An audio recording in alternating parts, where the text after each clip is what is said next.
Јас кога зборувам за левица, често не ја именувам како партија и посебно интерно ја нарекувам за сектата, така зборувам. Кога зборувам тој од сектата, затоа што се реално јас така се чувствував, посебно го почувствував тој момент откако излегов дека ти таму си како испран мозок и дека работиш тоа што ќе ти се каже, не се чувствуваш слободен со мислите. Буквално се што ќе сме направиле на своја рака било осудувано, како не си не прашал. Еве конкретен пример.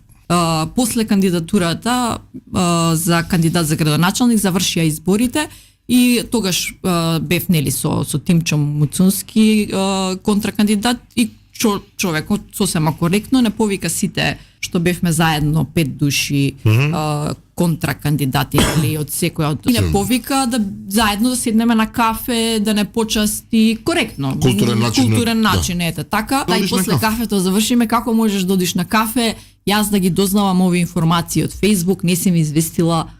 За мене ми беше многу непријатно. Ало, председател, или додам на кафе? Можам ли?